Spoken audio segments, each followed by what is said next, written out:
Yeah, why don't we talk about, Soren, what you've been hearing, both opportunities and obstacles from the Meridian community? Well, the opportunities, I've been really amazed in just listening to people, the really forward-thinking ideas that are coming out of the community. Having worked in dozens of communities of similar size that are, kind of the little brother to a major metropolitan area, I'm really amazed at how forward-thinking and what a strong sense of their own identity that Meridian has. And that's very encouraging. There are thriving businesses here. There's a really great infrastructure in terms of transportation systems and kind of a network.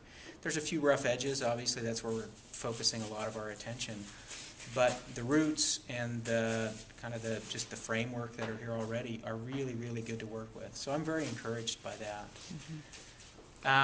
A couple of challenges that we are still kind of sorting through. There is often, and we see a little bit of evidence of this here, there's often kind of a silo kind of thinking among disciplines of people that work on city issues. The transportation department is really focused on moving cars around, which is really their primary focus.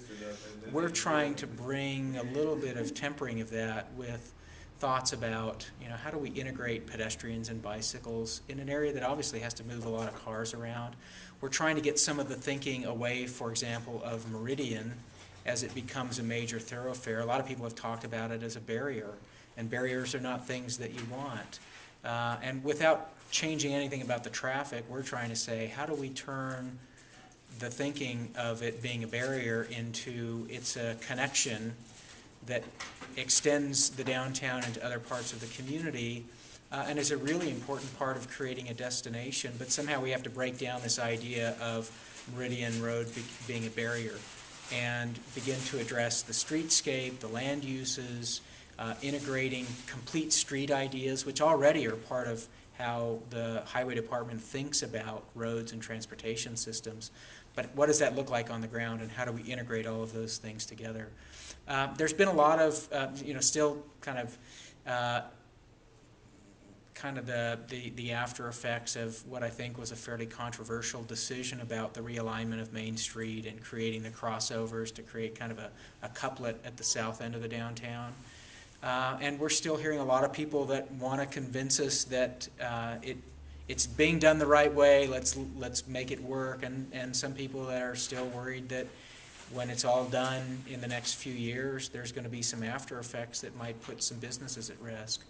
I don't know that it has to be either or. I think it's one of those scenarios where if we address the land use, create the destination, really look at the urban design of this area, that we can create a context where both of those things work equally as well.